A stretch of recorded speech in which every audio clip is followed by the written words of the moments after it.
जय हिंद दोस्तों। आज की इंस्टेंट ब्रेकिंग अपडेट केंद्रीय कर्मी पेंशनर और सैनिक खबरों में सबसे पहले बात करेंगे।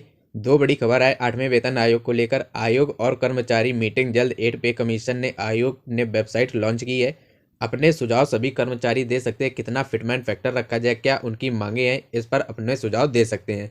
सैनिकों की एमएसपी 5200 रुपये, ग्रेजुटी 8 लाख, डीए 60% पर सरकार ने कैसे चलाई कैंची, इस पर बड़ी अपडेट है। 18 महीने डीए बकाए राज्यों के बाद अब केंद्र सरकार का मामला सुप्रीम कोर्ट में पहुंचने वाला है, इस पर बड़ी अपडेट है। एसआईआर ने सैनिकों की नागरिकता छीनी, इस पर बड़ी अपडेट है।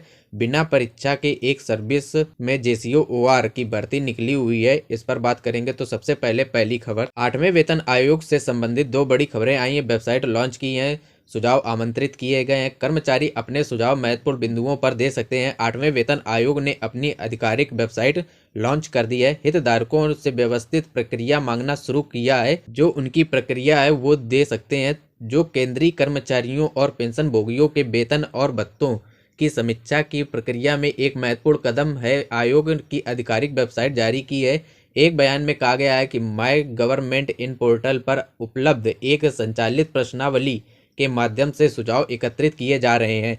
इस कदम का उद्देश्य सिफारिशों को अंतिम रूप देने से पहले व्यापक प्रतिक्रिया प्राप्त करना है, यानी कि वेबसाइट में जाकर अपने सभी सुझाव पोस्ट कर सकते हैं और जो आयोग है उसे अपने सुझाव दे सकते हैं। तो सबसे अच्छी बात यह है कि अब आयोग है जो अपने कर्मचारियों के सुझाव मांग रहे हैं कि क्या उन्हें चाहिए। और 8वें वेतन आयोग में 8वें वेतन आयोग ने बेहतर जानकारी प्राप्त करने के लिए विचार राज्य राय सुझाव आमंत्रित किए गए हैं। ये सुझाव mygovernment.in वेबसाइट पोर्टल पर उपलब्ध 18 प्रश्नों वाली एक प्रश्नावली के माध्यम से व्यवस्थित तरीके से मांगे की जा रही हैं। मंत्रालय, विभागों और राज्यों, केंद्र प्रदेशों, सरकारी कर्मचारी, केंद्र प्रदेश के कर्मचारी, नागरिक अधिकारियों, न्यायालय के अधिकारियों और कर्मचारियों जैसे सभी सुझाव दे सकते हैं। पेंशन भोगियों से संबंधित केंद्र सरकार के कर्मचारी अपने अपने सुझाव उसमें दे सकते हैं। वहीं 8वें वेतन आयोग में जल्द मीटिंग होगी। डॉक्टर मंजीत पटेल भारत के द्वारा 8 सीपीसी की वेबसाइट लॉन्च कर दी गई है। तमाम फीचर्स जैसे TOR, office wears at 8 CPC, gazette, पिछली रिपोर्ट्स आज शो हो रहे हैं, यानी कि जो ये वेबसाइट है उसमें सारी चीजें शो हो रही हैं।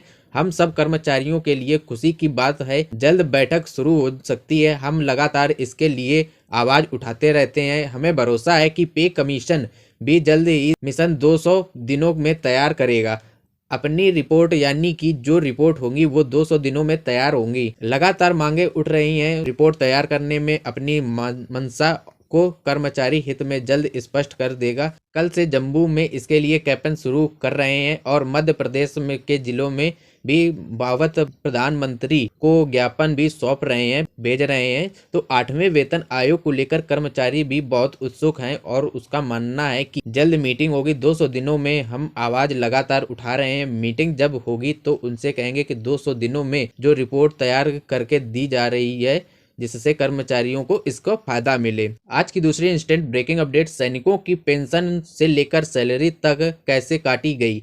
एक एग्जाम्पल आपको बता दे, अग्निवीर भर्ती 4 सालों के लिए जिसमें लगातार 75% लोगों को बाहर कर दिया जाएगा। ना उन्हें पेंशन दी जाएगी, ना ग्रेजुटी दी जाएगी, ना एमएसपी दी जाती है। इसको लेकर एक चार्ट आया है जिसमें ये जानकारी दी गई है कि जो अग्निवीर रिटायर होंगे इसी साल उन्हें क्या क्या दिया जाएगा। तो पहला बैच जो है उन्हें 30,000 महीने जो सैलरी दी जाती है इन हैंड उनके हाथों में 21,000 आती है और 9,000 अंशदान के तौर पर 30% कट जाता है। भारत सरकार का योगदान 9,000 रुपये होता है, यानी कि 18,000 रुपये उनके महीना जमा होता है। दूसरा साल 33,000 रुपये यानी कि 23,000 रुपये महीना मिलता है। तीसरे साल में 36,000 रुपये इन हैंड 25,580 रुपये और चौथे महीने 28,000 मिलता है। ये उनको सैलरी मिलती है। साथ में उनको जो एक मुश्त राशि रिटायरमेंट के बाद जो कुछ भी दिया जाता है वो 11,71,000 रुपये सेवा निधि पैकेज के तौर पर दिया जाता है। ये पैसा सरकार का नहीं, यह पैसा उनकी ही सैलरी से कटा हुआ पैसा है जो कि उन्हें 11,71,000 रुपये मिलेगा। लेकिन सबसे बड़ा सवाल ये है कि 11,71,000 मिलने के बाद उन्हें सेवा से हटना पड़ेगा और साथ में जब वो रिटायर होंगे ना उन्हें पेंशन मिलेगी ना सर्विस कर सकेंगे।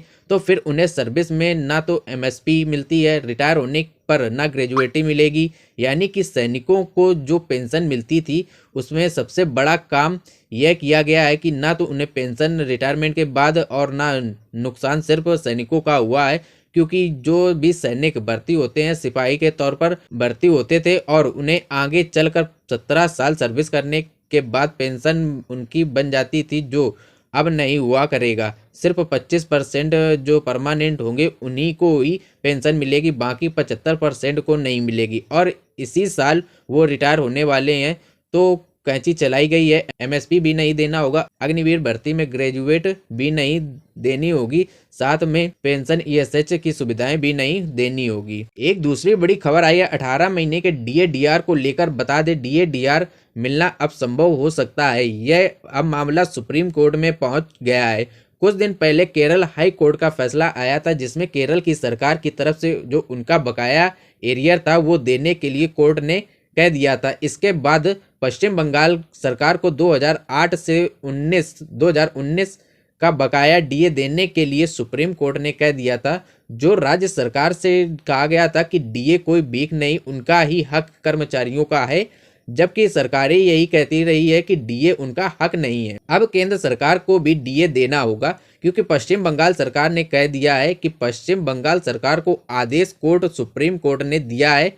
उन्होंने 31 मार्च तक पहली किस्त को बकाया डीए है वो देना होगा। इसी तरह केंद्र सरकार के कर्मचारियों ने भी अभी सुप्रीम कोर्ट का रास्ता अपनाया। सोशल वेलफेयर यूनियन ने कहा है, सुप्रीम कोर्ट ने साफ कह दिया है कि महंगाई भत्ता कोई फ्री नहीं है, बल्कि जीने का एक न्यूनतम अधिकार है। जो सिर्फ सवाल ये उठता है कि पश्चिम बंगाल सरकार को ये आदेश दे दिया गया है कि उन्हें यह बकाया 2008 से 19 तक देना पड़ेगा, इसी तरह केंद्र सरकार को भी देना पड़ेगा। केंद्र सरकार के पास यह केस जाने वाला है, क्योंकि यह सुप्रीम कोर्ट में केस जाने वाला है, क्योंकि केंद्र सरकार ने भी 18 महीने का डीए डीआर को रोक रखा है। तो अच्छी बात यह है कि सुप्रीम कोर्ट के फैसले से यह साफ होता है कि डीए डीआर कर्मचारियों को कानूनी अधिकार है। एक दूसरी बड़ी खबर है, कारगिल युद्ध में जान की बाजी लगाने वाले पूर्व सैनिकों को साबित करनी होगी अपनी नागरिकता।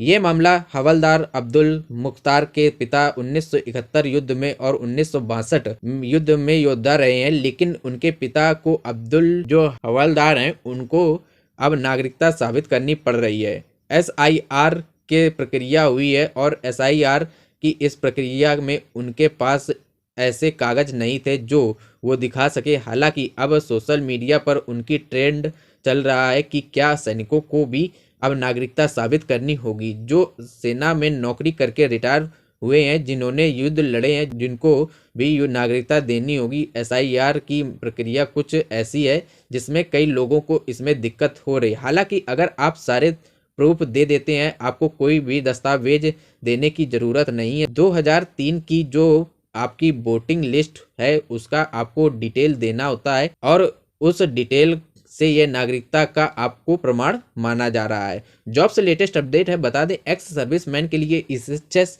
की तरफ से वैकेंसी निकाली गई है और ये वैकेंसी स्टेशन हेडक्वार्टर ईएसएचएस से जालंधर कैंट की तरफ से निकाली गई, जिसमें काफ़ी पोस्ट निकाली गई। मेडिकल ऑफिसर के 14 पद हैं, लैब असिस्टेंट क्लर्क 1 जो भी लैब असिस्टेंट ट्रेड के हैं उनके 3 पद है, लैब टेक्नीशियन के 4 पद हैं और इसके बाद भूतपूर्व सैनिकों के और जो पद हैं इसके मुताबिक information technology IT network technician के 1 पद है, क्लर्क के लिए 2 पद है, डाटा इंटरव्यू ऑपरेटर के लिए लगभग 6 पद है, चौकीदार के लिए 4 पद है, प्यून के लिए 4 पद हैं और बता दें सफाई करने वालों के लिए 5 पद हैं। इसके लिए लास्ट डेट 23 फरवरी 2026 है। जो भी अप्लाई करना चाहें ओआईसी स्टेशन हेडक्वार्टर के इस एचएसएस रेल जालंधर कैंट में अप्लाई कर सकते हैं। इसके लिए इंटरव्यू जो होगा वो डेट आपको बाद में कंफर्म कर दी जाएगी, ईमेल के माध्यम से या मोबाइल नंबर पर मैसेज करके भेज दिया जाएगा। इसमें 23 फरवरी 2026 तक ये लास्ट डेट है अप्लाई करने की। तो ये थी आज की जानकारी। इस वीडियो में इतना ही। Thank you everyone. जय हिंद।